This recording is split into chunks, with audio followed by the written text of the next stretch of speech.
Hey everyone, Andy here with Mossy Creek. Today we're going to be tying the Parachute Caddis. This is a fly we sell here in the shop, and it's popular every year because it's a great fly. It's really versatile. You can fish these in the mountains, down here on the spring creeks, or on any of the larger freestone streams in our area. Today we've got snow on the ground, but we've got 60-degree weather in the forecast, so it's got us thinking about spring and spring dry fly fishing. So this is a great pattern to tie up.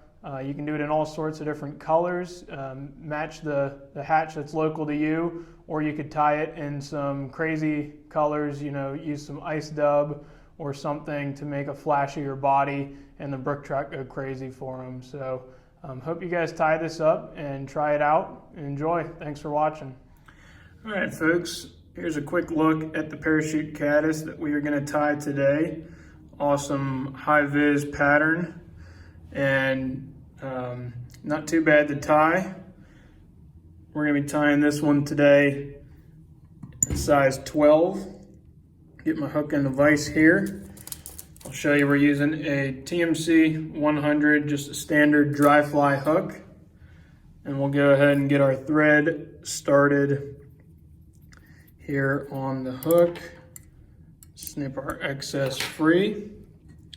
Now the first thing we're going to be tying in here is what's going to be our ribbing material, extra small gold copper wire. And we'll tie that in at about the halfway point on our hook and wrap that back right up to the end. And you can even go slightly down if you want to, and bring our thread back up. Now we're going to tie in our body material. We're going to be using bleached pheasant tail. And I'll just come in here and pluck a few fibers free from the stem. This is going to be tied in tip first, so I am going to just clean up those tips and make a nice tie-in point. Get those tied in and wrap those down to where the wire is sitting as well. And then we'll bring our thread back up, and again we'll be just about the halfway point here, and then we will go ahead and wrap our pheasant tail up the hook, making a nice body here. You don't want to go too far on this. If you do, you'll make it tough on yourself later when you go to build the parachute. So like I said, just about halfway, maybe slightly further. And then you'll take a couple wraps there. Tie that down. Trim your excess off. Now we'll go ahead and wrap our wire. We're just going to counter wrap that. This adds a little bit of durability to the fly, as well as a nice segmentation and even a tiny bit of flash. Wrap that to about the same spot and just tie that off. Then we'll come and helicopter that wire free. Now we're going to tie in our wing. We're going to be using a deer hair, short fine bleached. I've got mine in a stacker right now. Make sure your tips are nicely aligned. Pull that out, get out any of your shorter fibers there, some of the under fur. Then we'll measure that. We want our wing to be a little bit longer than the end of the hook, so right about there is going to be good. And I will come in here, trim that up a little bit. Make one or two loose wraps before tightening down. I'm going to make sure I keep hold of that wing material because I don't want it to spin all the way around my hook. I just want to cover the top half of the hook. So we'll get that tied in there, clean up our butt ends a little bit. Doesn't have to be perfect. We're going to cover that with dubbing later. Take a few loose wraps back there to kind of corral those hairs. And then we'll move our thread forward here and get ready to tie in our post. So for the post, we're gonna use Parapost wings in fluorescent orange. And I'm gonna double that material over itself, like you see there. Cut that and tie in that nice clump here.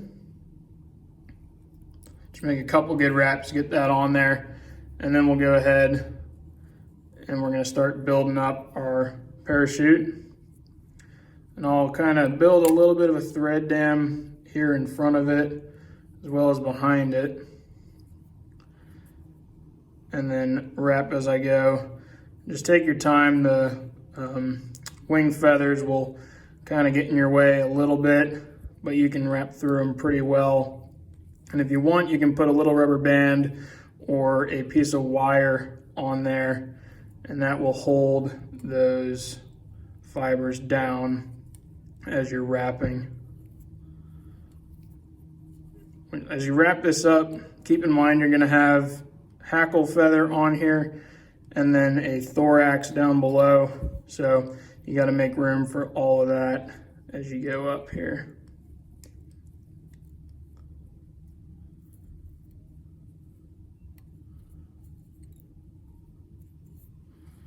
And then just to get some of this out of the way, I'm going to give that a little bit of a trim, clean up any feathers that don't want to lay quite how I want them to. Make sure that parapost is nice and straight. We'll go ahead and grab a hackle feather. I'm using a grizzly today. We'll tie that in on our side of the hook here. Make a few wraps just behind the eye. And then the rest of them here, we're going to use to attach that to our parachute.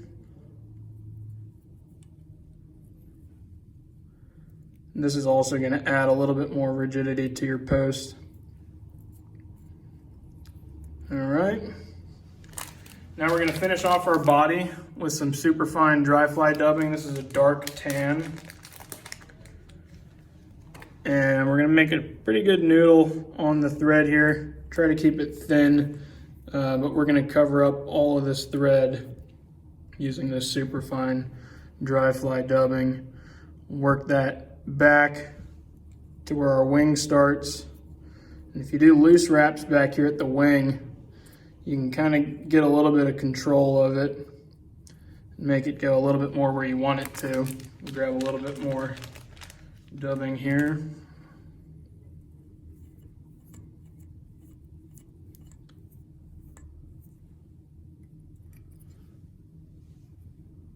Work that back to the post, get everything covered, and then we'll get a little bit of a taper coming off the eye of the hook as well.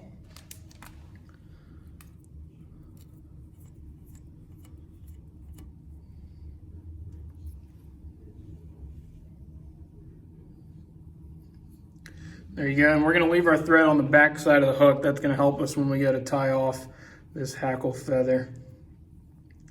So now take your time wrapping this feather.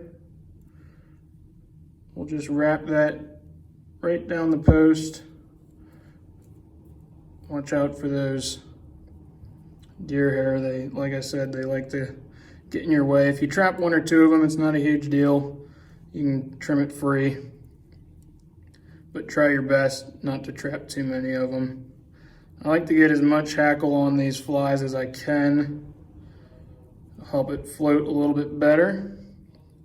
Then I'm going to bring my thread and I'm going to just kind of work that through my hackle, tying off that feather.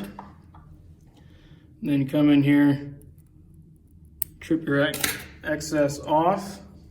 I'm actually going to pull this out of the vise at this point, turn it sideways, and I'm going to finish the fly like this. So I will whip finish right here on the post, and just take your time to try and cover as few of these hackle feathers as you can.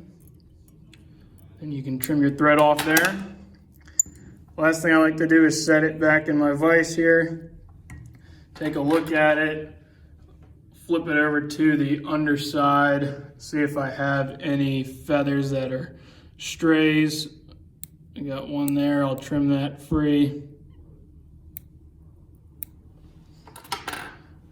If everything else looks good, then you are good to go. So there's the Parachute Caddis. Tie some of these up and give them a try.